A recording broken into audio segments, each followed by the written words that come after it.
That's beautiful. That is wonderful, isn't it?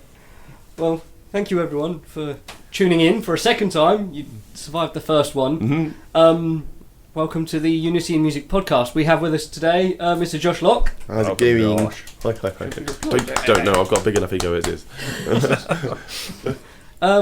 Yeah, we're going to be talking about venues this month. We're monthly. We're not organised enough to do a weekly one. And I figured I was going to ask you along to share us with you some information, because you have a fairly well booked schedule over the coming You could year. say that, yeah, you could say that. So you've done really well. Thank you. I haven't, however, so I'm going to be taking note. Don't do this. Don't do this. Don't do this to yourself. How are you booked, Simon? Have you got I've many? got one in March. You got one in March? Yeah. So, but I haven't got a band for it currently, which is unfortunate. Yes. It's a ballsy move. He's a good Halesworth Golf Club looking forward to a night of just me now. That's funny, because that was probably the first time I ever got booked for a wedding. Was this time 2 years ago now. Really? And I was just busking in the street. A lovely guy called Barry came up to me and he said, "That's perfect. I've been looking for a rockabilly band for ages, and you just came up in the street. You were just there." And he said, "You got a band?" I was like, "Yes." Right. Because he said, we've got a wedding next year in August. So I was like, right, okay, I've got plenty of time to sort one out. Yeah. And luckily, I got one sorted by the next month. But it's just the thing, you're just like, yeah, I'll take it. Screw it. Oh, that's I can do it. I didn't realise this. Yeah. So this is how the Lockerbillies came to be. Sort of. Pretty much from Yeah, a chance meeting. Did you do the wedding? Yes, yeah. That was it was the first wedding booked, but it was probably our 10th one we'd ever done. Oh, great. It was great. It was on a boat. Nice. Yeah, it was on the Thames barge and the waterfront. Lovely place. Anyway, sorry to interject. One thing I can't remember, somebody did say, say yes to everything, even if you can't do it, and work out how you can do it afterwards. I think that was the lead singer from Black Flag. Yeah. What's his name? I should remember that now, but I feel We'll terrible. make it flash up on the screen now. Thank you. Although- It's there. I already knew this. That was him. Although Yes. that would be useless to people listening on SoundCloud, so we'll mention it in the comments. Okay. 'Cause, Googling. that's the point. I didn't actually mention, I don't know if I mentioned in the last month's one that this video / podcast is available on YouTube and SoundCloud and not on Facebook. So if you are on Facebook, well, you're listening to us now, but make sure you subscribe and follow us on SoundCloud and YouTube. That's me miming a click. If you can't see it right now. There we go. Thank you. Clicks sound nothing like clicks. No. Anyway. I just don't know. So, I mean, what is your perfect gig in your mind? Is it in venue, size, atmosphere? I guess it depends on a person's vision of authenticity, because I think that's the main big thing that you need to get across to an audience, is that you are a band that do the work. You're raw, and you actually it's from down to practice and perfecting your art that gets you across, and that can be put across in any kind of venue, in my opinion. But I think it always works better when somebody's right up close and personal with you. So those really intimate shows. So like when we play at the Swan, there is no barrier there. We hardly even have any monitors that are just sort of separating us from the audience. They're just right there. They can see. They can scrutinise everything, and that. You can say that is kind of bad because they can scrutinise and they can pick things apart and say that's not so good, or that's not so good. But as a band, I think that's just as important as entertaining someone is giving somebody something to criticise, is to look at and just go, ooh, to talk about later on and say that that wasn't very good. It's kind of, that's good because you're still spreading my name around. So anyway, yeah. I feel that there is definitely a fine line when it comes to performance between being over rehearsed and to be well rehearsed and being raw and in the moment. Mm-hmm. Because if you're very rehearsed and you're tight and it's great, but to an audience they could watch a gig and go, well, I could watch that same gig in any other pub, so it's not a special night. Exactly. Mm. But to be able to go to a gig and go, I shared a moment with that band, mm-hmm. and that's something that is it's hard to get right. Yeah. And there's something very special about being right close to the audience as well, just because when you play in a big venue, it takes a lot to fill that place up. And yeah, it just takes months and months of promotion. Then you need ticket sales, but when you're in this nice small venue where it's supported by the bar, then it's great, because then you can have free entry coming in, and then the place fills out so much easier, and there's much more of a vibe off people, because as you're so close and personal with people, they talk to each other, they create their own little scene. Yeah. They make friends, and that's kind of one of the big things that you've got to do as a band. You've got to help people create connections, and as well as entertain them. I think also if there's not a barrier, as you were suggesting, even if it's a couple of monitors, there's not that them and us. Yeah, exactly. About it. So that makes for a better atmosphere, especially as a perfect example. A perfect example is. Will it flash up on the screen? Yes. We'll redub it later. Okay. No, we won't. No, it won't. Back when I did sound for the Harry Isaac Presley Experience, and there was no operation. Sorry. Yeah, because otherwise the hip operation thing falls down completely. That's brilliant. Yeah. It's genius. Oh, wow. It's the sort of stuff John Cleese dreamed of. Give you a damn good thrashing. So, when it was at the golf hotel, you do a lot of golf things. Well, we've done 2 now. Yeah. Yeah, we're right. We've double figures are probably only years away of gigs at the golf. But, yeah, that's fun. Yeah, so, and there was people, because there's it's a weird setup, because there's a sort of... It's the little cubey part in the corner. I love that, I think it's great. It works really well, because people, they kind of can sit on the bar, on the outside bit, and look over the fence and enjoy it, or they can step in. Yeah. And it's an odd one, but you utilised it fully by sitting on my lap while singing Suspicious Minds. Yeah. And that's sensuous, and that is crowd participation at its best. Yeah. No, it's great, that little cubby bit that they have there. You got the seating around the edges there. You got a great little space for the band, and just the way that the acoustics work in there, because it's so carpeted and everything's sort of strange angles everywhere. It does seem to just capture it, and it deadens it. It's nice. Yeah, it's a nice. It's an interesting place to play. It is, isn't it? Because so old and nice looking. Yeah. But well kept as well. Yeah, definitely. They've got new owners now. Have they? Yeah, Kerry. Yeah, and they're into their music as well, I think, aren't they? They do try to put things on, and they're very Kirsty as well. Very complimentary, even after we played there. Yeah. So they're bang into it. Oh, brilliant. Well, I'll have to try and... You never played down there then? Yes, I did there at the end of last year. It was great. Okay. Yeah, since they got the new owners, and they're really revamping the place up as well now. So they've got some really great acts, great DJ nights coming on. Oh, wow. So yeah, they'll be one to watch next year, I think. Oh, nice. That's definitely worth get along if you can. Yeah. You mentioned about ticket sales. Have you done many ticketed gigs? We've got one coming up in February, which is at the Orwell Hotel in Felixstowe, and I think we've only done 3, including this next one coming up, ticketed shows. The first one was one of our first ever shows in Ipswich, which was used as a video opportunity, so we could show what we're like live and with people dancing, and we put on a big show for everybody at the Manor Ballroom. Yes, the one. I saw this just yesterday, and that was crikey, that would have been August, not last year before. Really? So we've come a long way since then, but it still works to get us gigs. But we put on a burlesque night there as well. While we when we weren't on stage, and they had burlesque performers and stuff like this. It's only like 10 quid a ticket, 12 quid a ticket, something like this. Sometimes I find that I don't like doing that, because it just deters people. Like straight when they see the poster, it's like there's money involved. Like most people, when they see a pound sign, they drop out. I'm like, I'm not even bothered, because I'm skint. I mean, it's just everybody's skint these days, right? The next one we did was at the Orwell Hotel, which was at the end of November, but they did it really well, because they had the full band, which is 4-piece, so that would be Rich, James, Murray and I, and that doesn't happen like publicly. We only ever really do that privately because it's more expensive. So it's only when people can actually sort of shell out for it.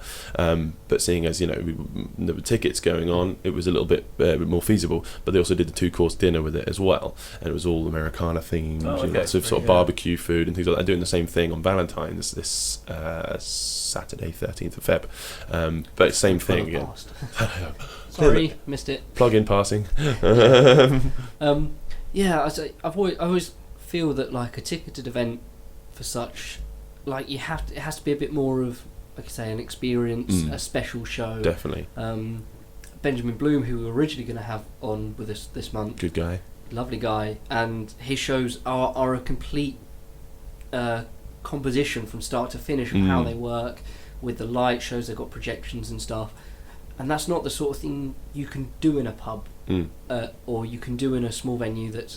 So I feel that I like, at least like to think, like I say, if it's a ticketed event, that there's something special you're going to see, and it has to be something worth paying £5, £10, to go see. Yes, the kind of shows that I've paid for to go to have always been big band tours. So I'd see the Empirican tour from like Parkway Drive, and there'd be a Muir, and there'd be As LA Dying and things like this.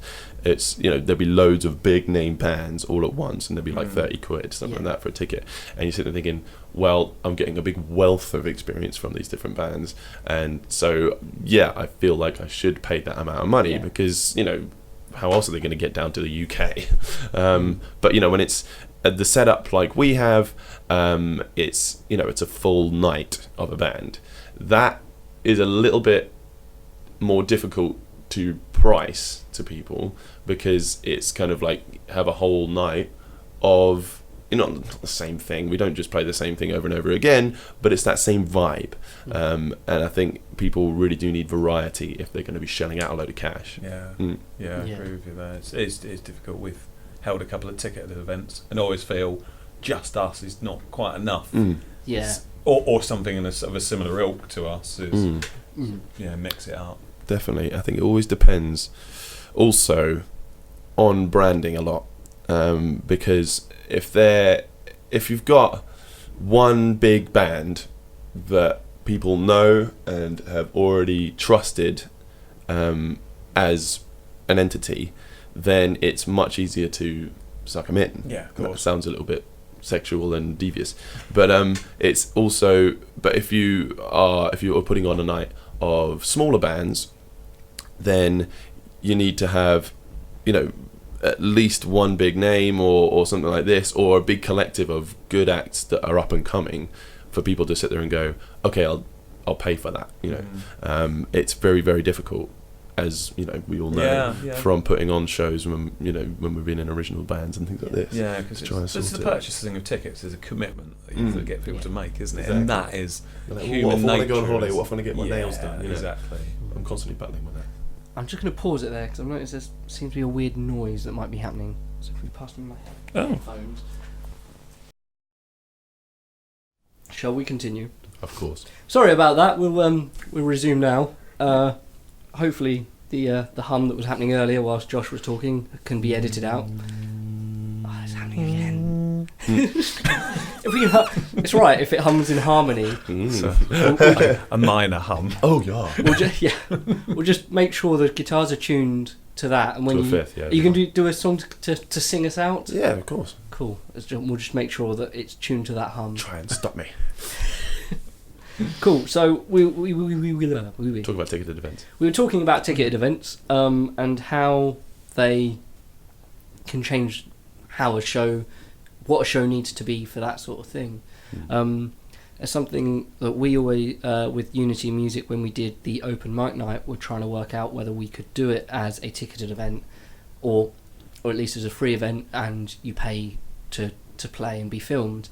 We might do that if we do another show later on in the year, because we know that it's popular. But there's always that fear if you do a ticket event of, what if no one shows up? And that's the difficult thing is, as a band, there is that great thing where you find a great pub that will pay for the band, rather than making their punters pay for it. Now, what is great about that is that you get a set thing. You know that when you're going to go to the show, that you have a set price that you're going to get, and then you can plan ahead for that.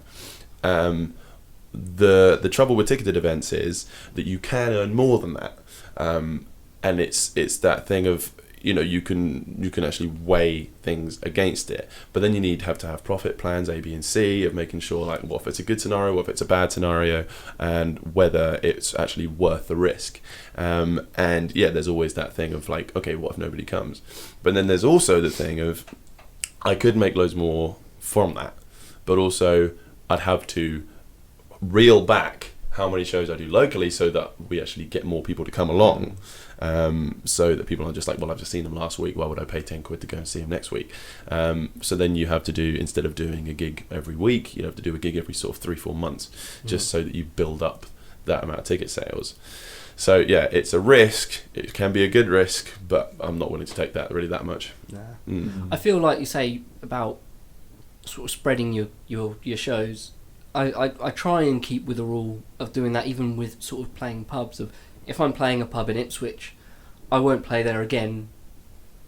Try not to play there again a month either side, so people don't go, well, yeah, you're at the Green Rat this week, but I might go to see another band because you're only at McGinty's the following week, and then you're kind of splitting an audience, and the venue probably won't like that. So one thing. The only way you can get away with doing that is spreading yourself further afield, of playing in other counties and other towns, which can be... It's hard to do, I think, to get gigs outside of places you know. Yeah, definitely. The cheat sheet for doing that is busking. I found it's just such a great tool that not enough people are using, and I've been a big advocate of this since I started up. Every single time that everybody says, you know, what's a great way to book a gig, go out and busk. I mean, there's no better way of doing it. I mean, yeah, it's a very competitive scene, so you know there'll be other people in the towns that you're visiting that are well known, and people will sit there and they will sit there and watch. Obviously people want something a bit different from time to time. However, if there is no other way that you can go out and promote a show, promote your business, and promote your vibe, and get paid for it as well. Because, I mean, obviously it's a risk, like I said, because you don't know how much you're going to get from the day or something like this. But, you know, if you're good enough, then, you know, you're going to get at least your petrol money back. And that's kind of all you need. Because if you were just going around flyering, you'd be wasting money on flyers and be wasting money on petrol as well. Whereas if you're just sitting there as a static thing, you're attracting people to you, you have flyers with you, and you have a poster printed out, then people can take them. You're not just giving it to someone to them to go and to put it in the bin. You know, they'll actually come up and take it from you, and they will put it in their pocket, and they will keep that thing. So yeah, that's the best way to get something outside of your comfort zone. That's the only reason. It's not the only reason. There's loads of stuff that I've done, but for me, getting a good little boost around Ipswich is because I was here constantly, and you know, just going out and busking whenever I could. It's not quite so easy when you're somewhere that isn't your locality. You know, like if you're going up further field to London, if you go and wanted to go and get a gig in Liverpool, you'd have to go up there for a couple of weeks and you know, busk every single day, so you actually get an imprint on people. That's the difficult thing. That's something you did say to me. We were talking a little bit, I think, at the beginning of the year, and we talk a lot. We do, yeah. January was we were saying, you know, how dead January was for gigs and stuff, because always is. You know, everyone's still getting over Christmas and New Year's, and it's like a month-long hangover. Financial hangover. Most people are wasting 6 weeks before they throwing up paid. pennies. So and I said, you know, well, what do you think I could do? And that was the first thing you said was go busking, because there'll still be people going through town. And I'll just clarify here. I don't think you actually asked me for my advice. Oh no! I just gave it to you anyway because I'm just egotistical. No. You're like, just a bit dead right now. I was like, well, here's what you should do. And I went. Great, thanks for the patronising lecture there. And I went, yes, and I didn't go busking. And you didn't do it. No, it was too cold. No, I haven't been for a couple of months now because, well, one, because I haven't needed to. It's been fine recently. And you know, I haven't. It's not a last resort at all. Like, I should never put it as a last resort, because I think it should be the first port of call. If you sit there and think I want a gig, then go out and people want to hear you. They want to know actually what they're getting into first. You know, there's no other way of getting a sample of what you're going to see without going on the internet, without Yeah. actually getting someone's CD, things like this. There was, however, talking about that, I was listening to a really, really interesting interview on Radio 2 last night from White Buffalo. Mr. White Buffalo, he's got a fantastic voice, deep baritone, lovely. He's brilliant, and I really recommend him. And he's on tour at the moment. But he said when he was first starting out, he had this really crafty thing of what he would do. He would call up venues during the day when he knew there would be nobody there, wait for their answer phone to come through, say, "Hi, my name is White Buffalo, my number is this, here's 30 seconds of a song," and he would play down the phone to them. Okay. And so when they would click on, they would hear him singing through the voicemail. And so, so some people might think, well, yeah. But I was thinking, I'd never thought about that. That's genius. Yeah. But there must be a common practice along a lot of people. But in this day and age where everything is just so, look at my webpage, there's a biog there that's, one size fits all, and there's a video that's for everybody. When you're giving a venue a personal message, you're calling them up specifically and saying that you want to show there, and you sing for them. That's so much more personal. I think that would give you way more kudos and brownie points with that venue. That's it. Like I'm something you mentioned the other day. Like in terms of, I was saying, because I hate phoning around and getting gigs, because if you're not good at it, like I'm generally not, it's very demoralising to sort of phone someone up and go, "Can we have some gigs?" And I knew apologising even before you've spoken to them. Well, kind of, like, I mean, even if you know your music is good, you've got to tell them that your music is good, and it's very hard. Especially, I think it's a British thing to go, "Yeah, we're really good," because it's kind of like, "Yeah, I think we're good." You can't. It's kind of a taboo to be proud of your work almost in our culture, and to be able to phone someone up and say, "Yeah, we're good. I'll send you some demos." Yeah. And then they don't phone you back, because they won't phone you back. They go, "Oh, that's really good. I'll think about it." So they've already got their mates. They've already got their mates that come and do their shows regularly with them. They've got a rapport with them. They know them, and they can trust them.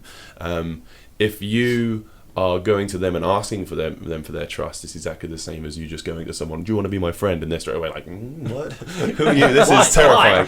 Why? Who are you? What do you want from me?" That's the thing. And I remember us talking about this, and that's just the big difference between push marketing and pull marketing.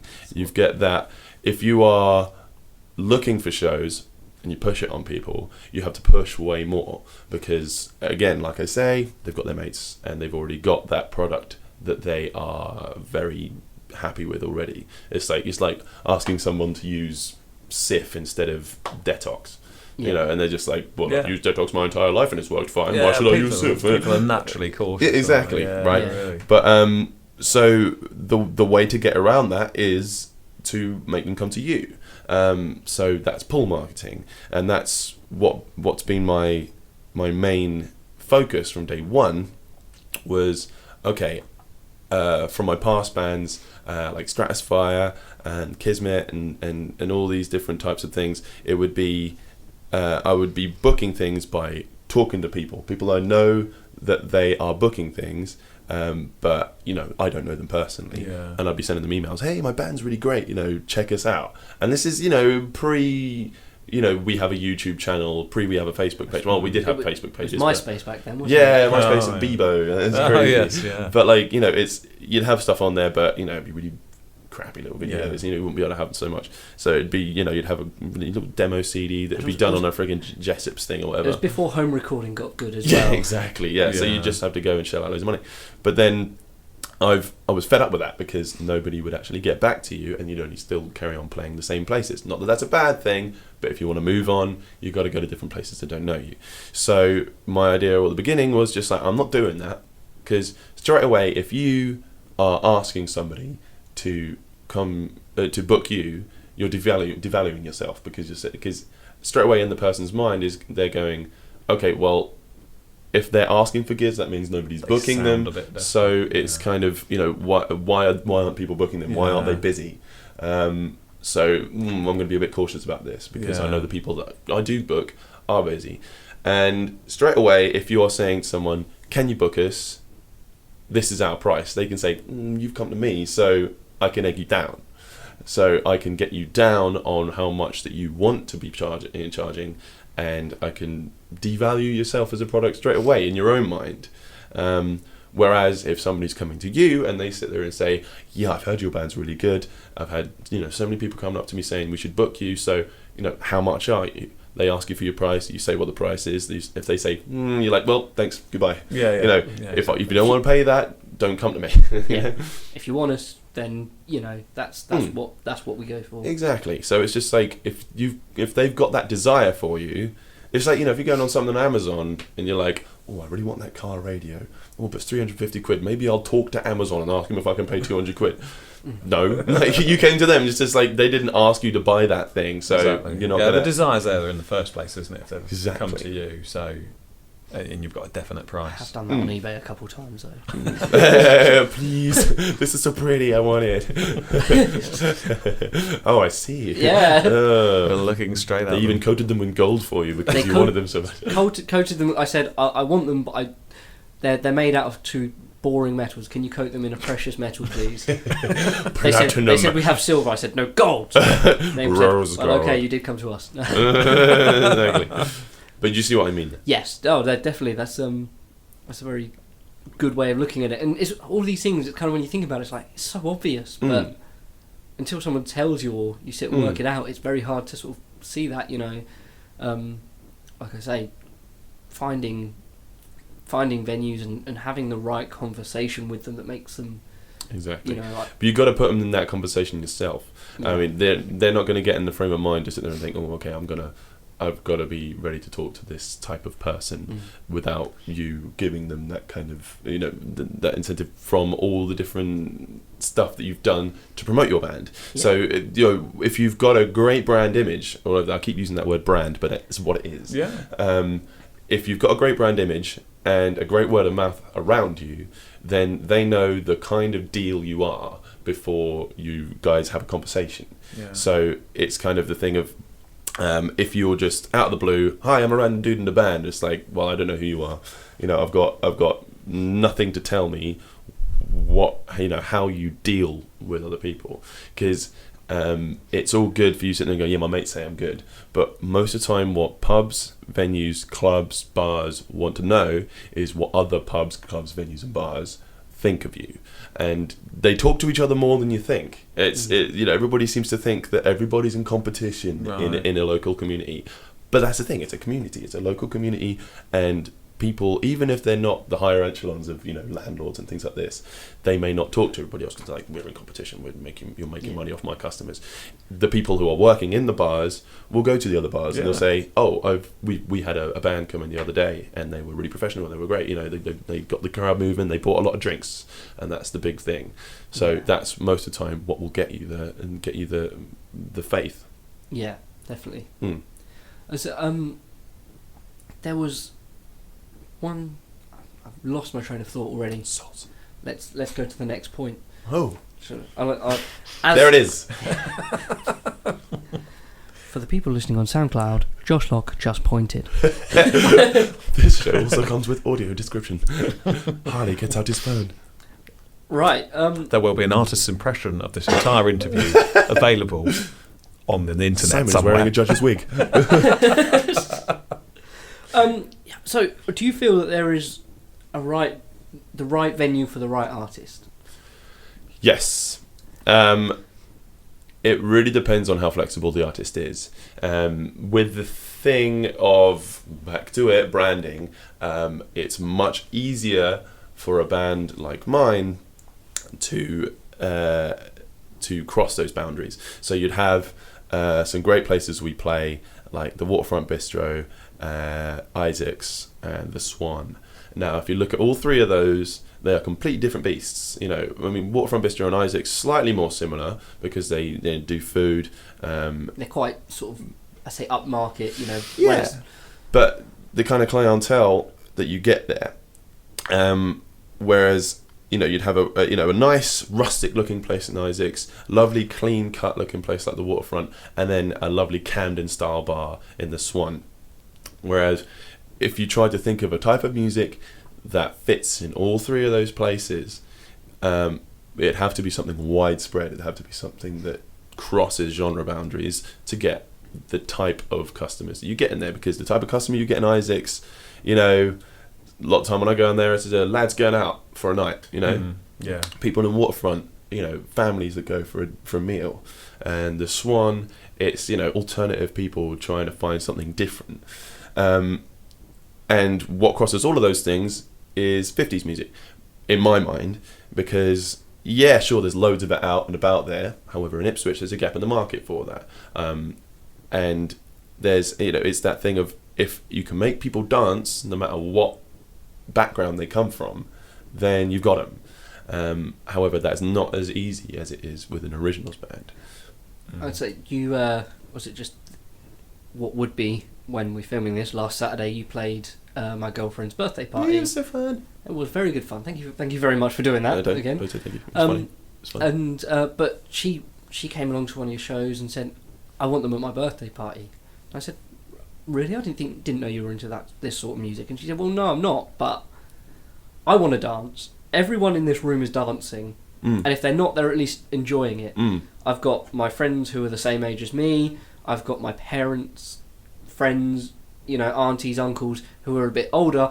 They're going to like this music because this is the music that everyone's grown up with, and it's got enough energy in it that even if you don't like the music, you can still just dance and have a good time. Exactly. That's right. I mean, I grew up with this music, and it's 60 years old, and you know, I'm 26, and it's still stuff that you would hear your parents playing. It was still stuff. So it's 2 generations old, essentially. Exactly, and that's a very, very useful thing for a band like mine to have to exploit a bit, because it sounds really vindictive, but everybody, you've already got that seed planted from your band from birth. It's kind of thing, like, because if you use the right imagery and the right kind of dress sense and the right kind of branding, then it's stuff that people recognize from when they're kids.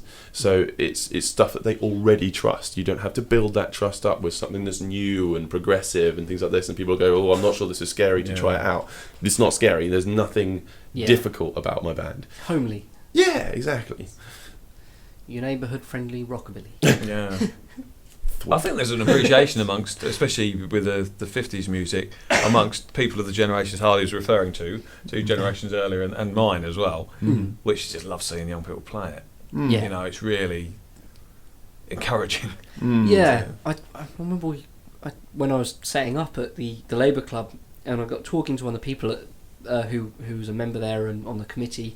I said, I played last year with my band Blueprint. And they said, we loved you guys. And I was like, really? I didn't think we went down too well because there was a football match on, so they were listening and watching the football. Why did they book? Why did they book stuff on football days? This is unusual. So daft. Sorry, carry on. But and they were like, no, we loved it. You know, you're a bunch of young musicians, very sort of, you know, fresh-eyed, but you're still playing the old music, you know, and they appreciated the fact that we appreciate the older music. You know, we're not just young whippersnappers that are making, so reinvent everything that was good before anyway. Yeah, you know, especially a lot of people have the mindset of, if it ain't broke, don't fix it. Yeah, that's the one. I thought I can't talk today. No, you got it. You're fine. I think I said that last month. Anyway, there's a reoccurring theme going through. Yeah, I can just never talk.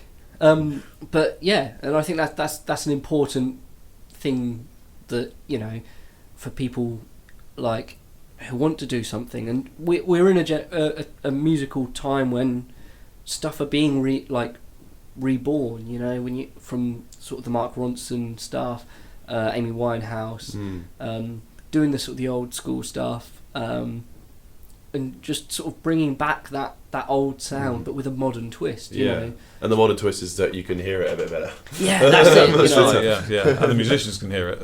Like, you know, you can keep.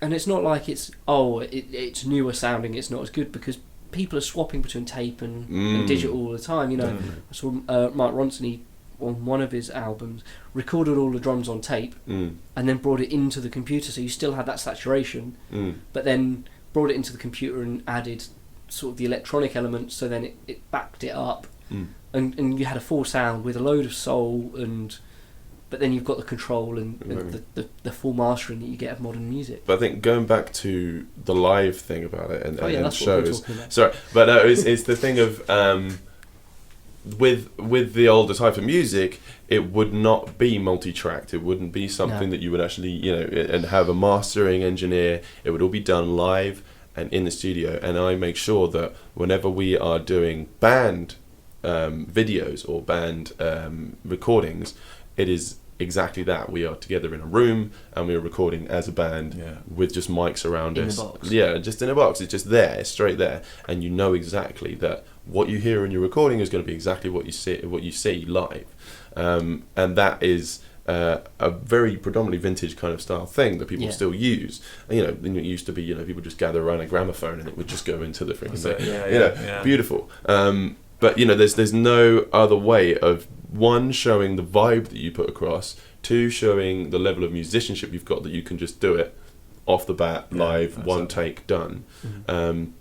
And also of being able to just show people what you look like when you're playing together, because that's one of the biggest things. How a band vibes off each other, how they look, if they're having fun, if they're actually just doing it just because it's like, I just play guitar, so I might as well just be here. Oh, it's so important. Yeah. So if you can see what people are like and hear what people are like when they play together, I feel that's something is overlooked when you say, because whenever I've had people go, I've got a new band and I want to get some gigs, what's the first thing I should do? And usually my thing is go to a studio, get some demos done, so you can go out and go, this is what we sound like. And I've whenever I played in a band, that's kind of been the first thing I do. So then there's evidence that we actually make music, because at the moment, otherwise you're just five guys in a room holding instruments that can probably play. We'll find out on the night. There's an interesting thing about that is you get demos done and everybody seems to go for the photo shoot pretty much straight afterwards. And I have not done one single photo shoot with my band, not out of principle or anything like this, but what in my mind is the point of having a picture of a bunch of guys in a white or black room all standing next to each other looking all moody, when that is nowhere near, you're never going to see them looking like that in any walk of life ever. Right. I've never seen a man just standing in a black room looking moody and thinking, I want to book that guy. I have. It's terrifying. No, thank you. No, what I want to see is what they look like live. That's the only pictures that I've got of the band, is of us performing live, of us singing, of us playing, of our energy and capturing that energy, and so people know exactly what they're going to get. And I think that's been a big thing to do with our success, is the fact of people don't have to guess what we're going to look like live. They're like, oh, I want to go to that show, but I've never seen them before. Oh, let me just look on their Facebook page. That's exactly what they look like. Okay, I know what I'm going to get. That can take away a bit of the mystery, I understand, whereas moody guy in a black room, that's very mysterious.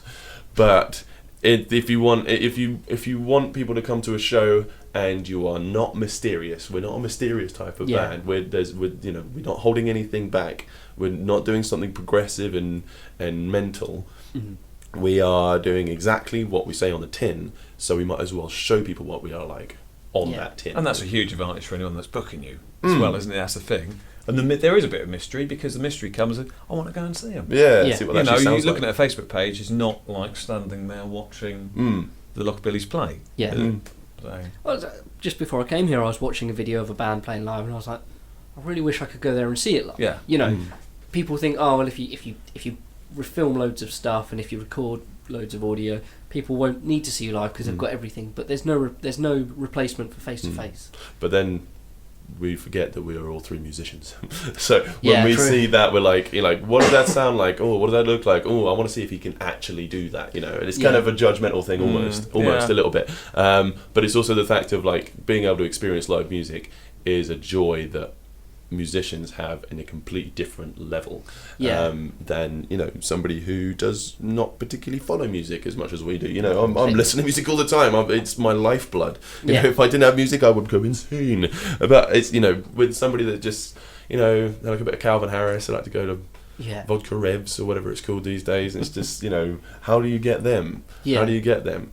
You show them some energy, and that's about it. I feel partially that a lot of people, music is a hobby, and for me music isn't a hobby because it's so much, it means so much to me, and it's so much a part of my life that it's not something that I can just do on the side. Exactly, it's always not something I can just do in the background of my daily routine. It's interlinked with everything that I do from day to day. And that's the same with all three of us. Again, you know, we're also biased. I mean, like, you know, so you've been studying music for pretty much your entire life. You've been a guitarist since when? Since about 14. 14, yeah. And so Harley, you were what, 11? 9, yeah. And I was about 10 when I first started.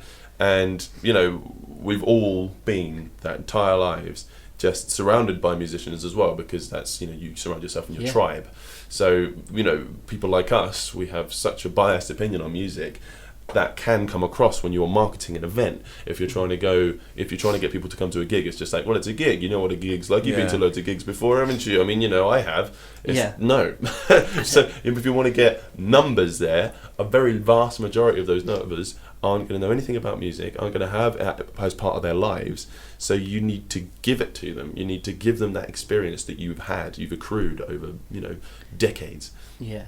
So you and I have probably been gigging together since we were about 12 and 14. Yeah, something like that. From back in, as you mentioned, Kismet and Tripwire, mm-hmm.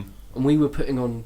I think I probably talked about this last month, but how we'd rent out a hall, mm-hmm. book and put on a gig. We'd sell tickets for £3 each. Yep. And probably have enough money to pay for the hall and maybe give some money to the guy that lent the PA system. Yeah, exactly. And we were saying, like, just last week, how did people trust us? Like 12-year-olds? That's it, trust. How the heck did we get trust for us to book out the Sands on New Year's Eve, I think it was, the Sands Bar in Felixstowe. We played there New Year's Eve. I must have been 15, 16, packed that place out, and, you know, I put that event on with some friends from Craigie Wobby, New Mexico. That would have been. Oh, it's their 10-year anniversary this year. Crazy good guys. Yeah. But yeah, we packed that place out. But how would a venue manager know that this long-haired weirdo who's coming here, who's just like, I've got a band and my voice hasn't even dropped yet, is going to be good? You know, is going to actually, you know, take care of his promise. But we are lucky because of where we live, and that is a very big important thing when you are thinking about booking gigs and when you're thinking about venues, is obviously your locality, but not just so much your locality. It's the people that you have around you. It's I can't remember what the word is, but it's the people that you have and what they desire, what they need. And when we were doing this, there weren't band nights going on, especially for young bands. We'd be putting them on. They'd have the Demon Rock Night or the All World Rock Night, but most of the time... That got shut down before long, didn't it? Yeah, it totally did. Probably a bit our fault. But it's the thing of, you know, but then, you know, we've always had the Cork. And then we used to have Licks, wasn't it? Yeah. Yeah, the nightclub on the waterfront. Mm-hmm. Yeah, actually, it was like sunk into the ground. Yeah. And the Alex wasn't about then. Actually, what was the Alex? I can't even remember. Anyway, it was that thing of that when there is a gap in the market, people will come crawling to you for the shows. Whereas when it is full up with people that are already vying for the attention, then, you know, if your 15-year-old kid goes up to a place these days, it's like, no, I've already got plenty of bands. Yeah, that's right. You know, we're on the map now. I remember there was a particular sort of there was kind of like a hierarchy as well, because there was the Steamboat, which was probably one of what used to be one of the most like the ultimate music venue for Ipswich for a long time. That's because 16-year-olds were allowed in. Well, that's it. And I remember like when we were sort of 14 and 15, we'd be doing the gigs in our local town halls. And it'll be like... The Welcome Hall, the Memorial Hall. I remember like, we'll be 16 next year, we'll be allowed to go to the Steamboat to watch band, and we'd be able to play, and then you were allowed... And then it was 18 when you could go to watch bands, you know, the adult bands, the grown-ups do it. Like at the Rep and stuff like this. Yeah, that's it. And it was quite a nice sort of little sort of level of up. But there's so much more... for young bands and for young musicians, there's so many more roadblocks now. Because I mean, that sounds like roadblocks. Good analogy. Yeah, roadblocks. It was that thing of, you know, we'd be 16 and in a band, and you could play in a pub, but you couldn't drink and couldn't be anywhere near the bar or something like this. And even then, you know, you'd be, some of you guys would be 16, some of you guys would be 13, 14. You'd still be allowed in the pub just because. But now there's so much more in your way. You know, you've got to be 18 if you're going to want to play in a pub. I remember my parents snuck me into the Falcon once to see Mohawk. Mental. Before I was old enough to join. Play it. Yeah. But when I went to see them sort of back in the early days, and I snuck in, and it was rammed, and I can see why they didn't want kids there, because I probably nearly got trampled quite a few times. And drunk, probably. Oh no, I didn't dare. No, of course not. Well, I never went because I never went into pubs before I was 18, because I don't even look 18 now. Mm-hmm. I knew there was. You got facial hair. Oh yeah. That's why I have facial hair. 'Cause if I get rid of it, I lose 10 years. You get pulled over. Yeah. Excuse me, Macaulay Culkin. What are you doing in this car? But like, you filthy animal. Nowadays, like, there's not, like, it's so strict. If you're under 18, you're not allowed in the pub, and the pub won't even like entertain the idea, because if a policeman walks in, it's their and sees someone under 18, that that place is shut down. Also places an awkward situation on the band as well, because the amount of times that I remember being part of a show, putting the show on, and being the main guy that people would talk to, and I'd be 16, 17, probably 18 at some points, and there'd be like, there's somebody at the door asking for you, so I'd go out there and they'd be like, yeah, they won't let me in because they don't have my ID on me, and I'm sitting there going, I don't actually know how old you are, and I've got to kind of try and vouch for you to try and get you in, and then if you go in and you get drunk and then somebody finds out about this, it just gets back to me, they won't book me again, that could put a black mark on my name, because no pub wants to book a band that gets them in trouble. That's the thing. I've even had that recently when somebody's come along. I didn't actually know them very well, they'd just been to one of my shows before, but it was a private party, so there wasn't an age limit on there, and they turn up with their friends, and they're like, yeah, we've come to see you, but we can't get in. I'm like, sorry, my bad, but I can't get you in. I have had occasions where someone says, had fans of the band or friends say, I want to bring my son along because he's well into his music, but he's only 16. Can you come along? And I said, well, let me speak to the venues. Go to the venue, say I've got a friend, and they're like, okay, how many? Is it just one person that's under 18? Cool. He's allowed in just as long as you make it known that he is under 18, that he can't be served, and at no point does he drink any alcohol, and so you can get around it. And there's all these pitfalls in terms of. I think that's still within the law, because I think under 18s are allowed in bars. If people are known, if it's known, but most pubs have it, like they can have a bylaw within the pub. But kids, if you listen to this, we have not got any law degrees at all, so we have no idea what we're talking about. In that sense. I think it's discretion, isn't it? Because I checked with the golf, because I had a friend that wanted to bring a couple of their kids, and because the golf is essentially a restaurant. Yeah, there's plenty of kids around there. They turned up for a meal and then just stayed. And that was. It's a family pub, Exactly. And it's not often that I've ever seen any bar managers coming out. It's like 6 o'clock's past your bedtime. You've got to get out. They wouldn't tell people to leave. There was a pub. I can't remember where it was, but they used to have a weird law as under 18s were allowed in before 8 o'clock, and if they were in, they could stay. But they weren't allowed in after 8 o'clock. That's not a thing. I that's think certainly not the law. No, but it was, and I was like, okay. I was like, what did they want to try and get an extra Coke out of them? It sounds weird when you say Tony Montana. But say I looked on my little cock. Right, what's the next point, Harley? What's the next point, huh? I think we're closing. What are you talking about? We can't be finishing. We've been going too much fun. We've nearly been going for an hour. This was the same with Carl, wasn't it? We found that. Jeez. How did this happen? Well, I've got on here restaurants, which we've kind of touched on, and sort of playing restaurants and such. That's difficult again as finding your genre because there's a very different thing to do with a rockabilly duo, which is double bass and guitar and vocals, and a thrash metal band.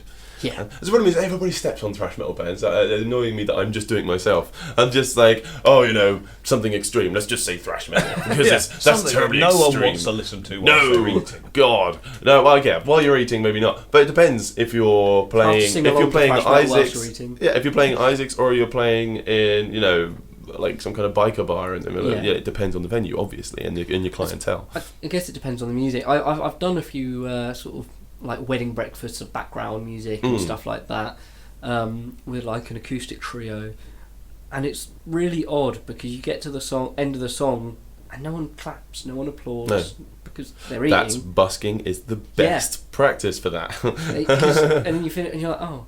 But then once you finish and you think, oh, it's been they're like, oh, you're absolutely brilliant. You know, can you come back? Can you do another night? Or can you play? Oh, I've got a pub around the corner. That you know. But it's so weird because there's no instant gratification. It is a.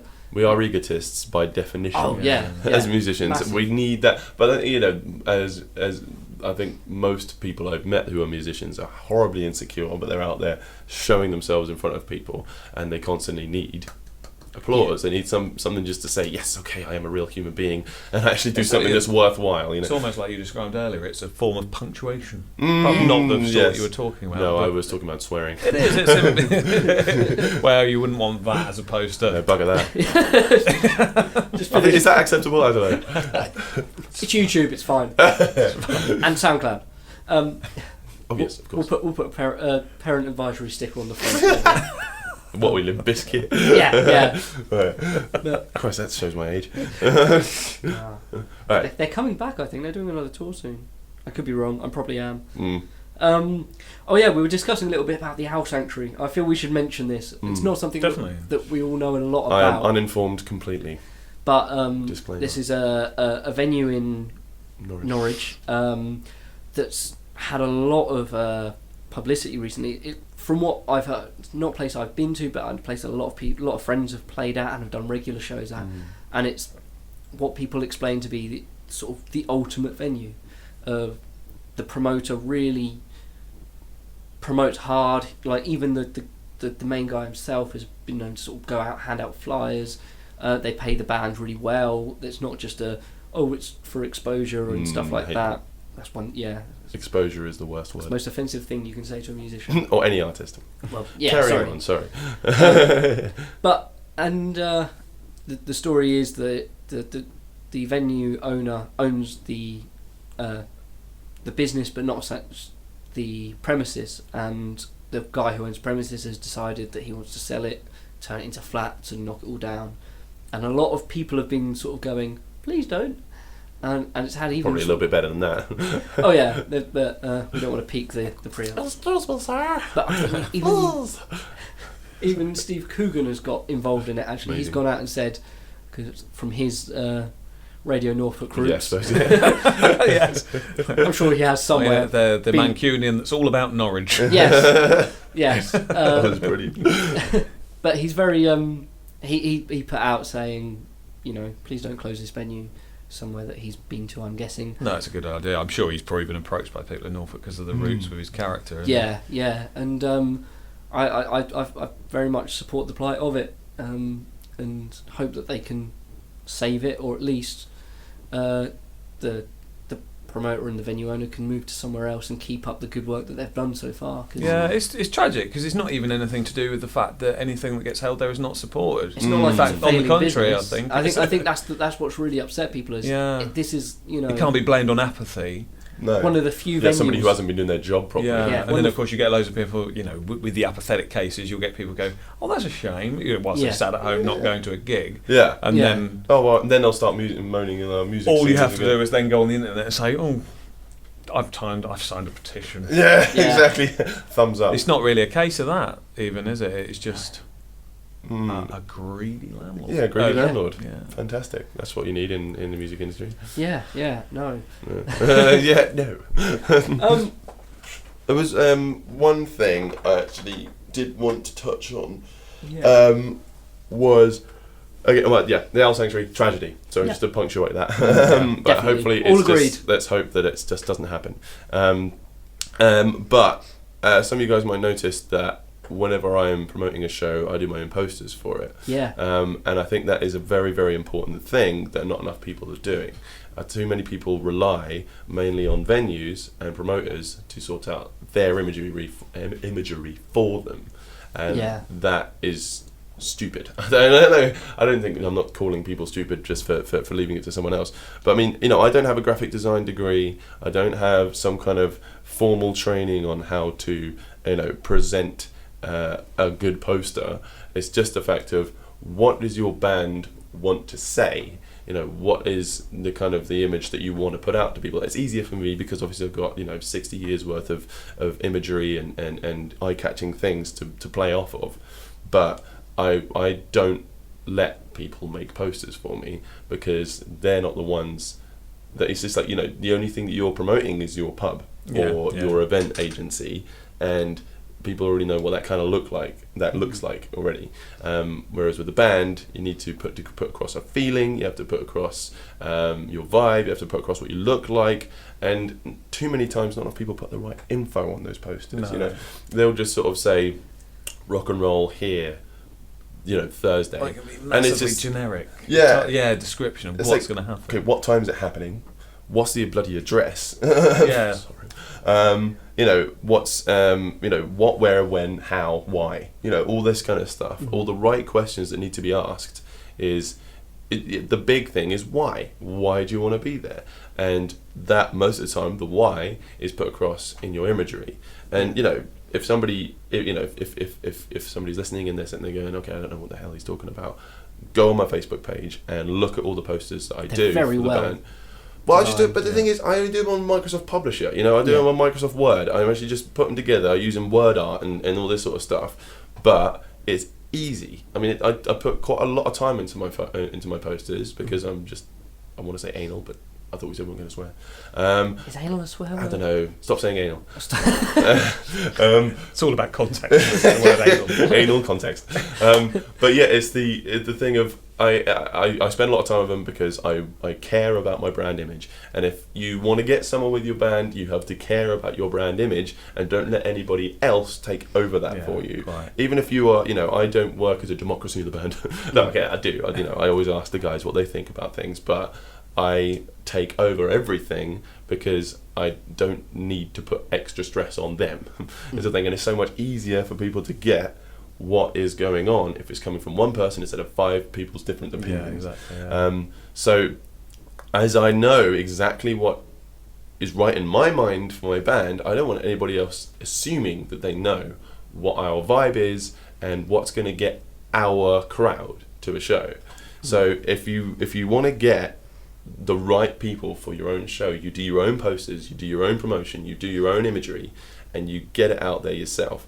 And people will say, but you've got time to do this because you're a professional musician. I've got a job, I've got to do this. Well, just make time. It's not hard. If I can do it, I'm an idiot. I'm a musician. I've chosen to be a musician as full time, an idiot.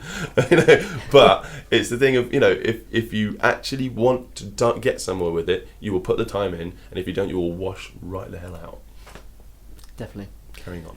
Well, I think artist image is a whole nother conversation in itself. I think we will get to that one very soon, hopefully. But that's one thing, a conversation that I was having with the singer Spencer of Space Rocks, of how we can have an image with our band, and what I'm trying to sort of push is have a particular logo that stands out, that when we have it in a poster in a pub, and then it's in another pub, and when a guy goes into a pub and goes, oh, I've seen that somewhere else. I've seen it in the other pub. Well, if there's 2 pubs with it on there, it must be worth going to see. And I think there's something that says about if that's another thing of reinforcing your brand image. It's a really interesting thing about that is to do with. I know it sounds really obvious, but the colours you use in those logos.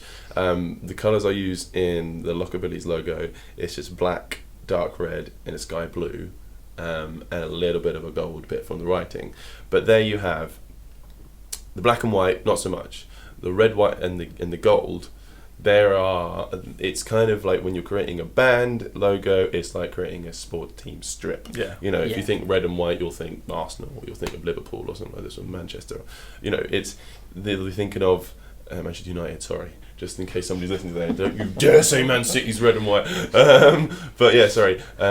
It's that thing of it's very subliminal what you do with that, because if you are matching those 3 colours alongside each other as often as possible in any promotion that you do, people start to get very, very linked in with just that's your colours, that's your flag that you're flying. Yeah. And I'll put that in there very, very discreetly. Like at some shows, I'll put red, white, and red, yellow, and blue balloons out and stuff like this, so that it'll just be around, and people will associate us with that. And it sounds stupid and pernickety, and like everybody's like, nobody will notice that. You are noticing that subconsciously, and that is the biggest battlefield you have to play on as a band, when you're promoting, is the subconscious one, where you're just getting in people's brains with small things, and it takes time. That's really interesting. That's definitely one thing that's worth knowing for anyone who's wanting to sort of make posters, put on shows, and put balloons up. I should do lectures, me.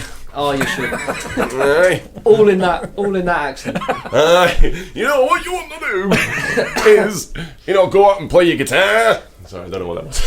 Well, speaking of which, right. I think we're. What a link. Sorry. Woo! He might have a cold. There's nothing wrong with his brain. Yes. So. Apart from being mental. Oh, Bing! So, should we sing? Do you want to sing us out with a song? Yeah, I might as well. Cool. All right. Well, what we'll do is we'll tell everyone that if you're this is your first time listening to us, watching us, check out all our videos on YouTube youtube.com/Unity in Music UK. You can listen to a lot of our stuff, and all our podcasts will be available for download on soundcloud.com/Unity in Music UK. Or you can keep up with any live events or shows we might be doing, and facebook.com/Unity Music UK. I've got them all the same. It's great. Can I plug? Yes. Josh, tell us about yourself. If you'd like us to, well, I've been doing that for about 2 hours. If you'd like to check us out, we're on facebook.com/Lockerbillies. That's LOCKERBILLIES. We're also on YouTube. We're on Instagram. Just literally Google Lockerbillies and you'll find us. Please come and check us out sometime. You got very lucky with your name and the sort of type of music you were going to do. No luck involved. I planned it before birth. Well done, sir. Right, so what we'll do now is I think as we did last month, and it seemed to do, we'll do a bye all at the same time. Play the wonderful theme tune out. Yes, please. Mildly out of tune. It might be tuned in next month, maybe. Don't do that. No, keep it. Boring, that, isn't it? Yeah, keep it out of tune. Okay, let's. It's like a modern day rhubarb and custard thing. I love it. I'm not sure what this branding is doing. We'd like to thank Les Dawson for writing this theme. No balloons needed with that. And then, do you want to sing us a song afterwards? Sure. Brilliant. Cool. Excellent. Count to 3. 3. Adios. Bye.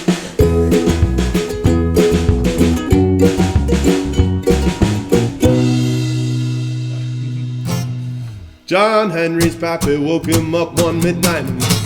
Said, before the sheriff comes, I want to tell you. Said, listen here, son. Learn to hoist a jack and learn to lay a track. Learn to pick and shuffle too. So take this hammer here, boy. He'll do anything you tell it to. John Henry's mammy had about a dozen babies. John Henry's pappy broke jail a dozen times. The babies all got sick, and when the doctors wanted money, said, I'll pay you a quarter at a time. Starting tomorrow, cause that's to pay for a steel driver on this steel line. Then General Henry said, hey, hammer swinger. Say, I see you bought your own hammer, boy, but what else can all them muscles do? And he said, I can hoist a jack, and I can lay a track. I can pick and shuffle too. Can you swing that hammer, boy? He said, I'll do anything you hire me to. Well, John Henry hammered in the mountain. He gave a grunt and he gave a groan with every swing. The women folk from town came from miles around. Said, watch him make that cold steel ring. Lord, what a swinger. Said, watch him make that cold steel ring.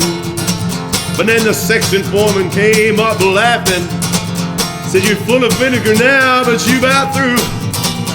We're gonna get a steam drill to do your share of driving. Then what's all them muscles gonna do? John Henry, gonna take a little bit of vinegar out of you. John Henry said, I feed on my baby sisters, and my little brother's walking on his knees. Now did the Lord say that machines ought to take the place of living? Then what's a substitute for bread and beans? I ain't seen it. Do engines get rewarded for the steam?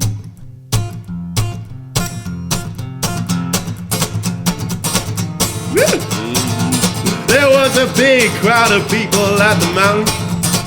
John Henry went up to that steam drill and he said, "How's you?" I said, "Excuse me, Mr. Steam Drill, I don't suppose you heard me." I said, "How's you? Can you hoist a jack? Can you lay a track? Can you pick? Can you shuffle too? Huh? Listen, this hammer swinger's talking to you." Psst, psst, psst, psst, psst, psst,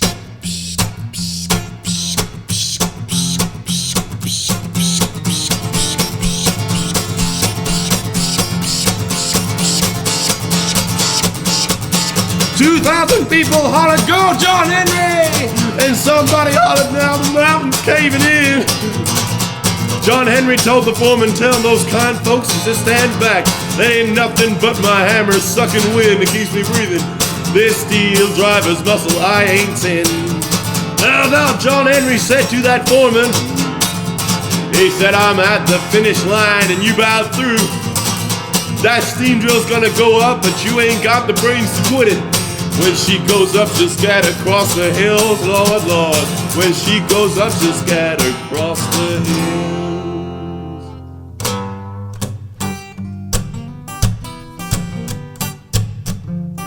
Now John Henry had a good woman. I believe that lady's name was Polly Ann. That was his good woman. John Henry went on home to Polly Ann. He woke up the next morning, went to bed with her. Said, "Come here, Polly Ann. Come here, sugar." Said, "I believe this is the first time I watched that sunset come up and come down. And I ain't been up to come up with it. Dirty mind. Now, I want you to take this old steam drill. I want to go down to that courthouse, and I want you to go up to that first person you see. Can you say, 'Can you hoist a jack? Can you lay a track? Can you pick? Can you shuffle too?' Ain't no machine can. That's been proven to you." There was a big crowd of people at the church house. The section foreman laid him in the sand. People all from town came from miles around. They take off their hats as they go on past on that train line, and they say, "Good morning there, John Henry. You sure was a hammer swinger." And they go out past and make a little bit of speed up.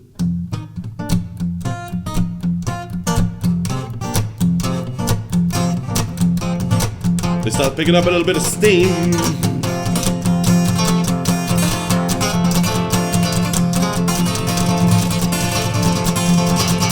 Say, "Yonder lies a steel driving man, Lord, Lord. Yeah, yonder lies a steel driving man." Here we go. Say, "Yonder lies a steel driving man, Lord, Lord. Yonder lies a steel driving man." Thank you.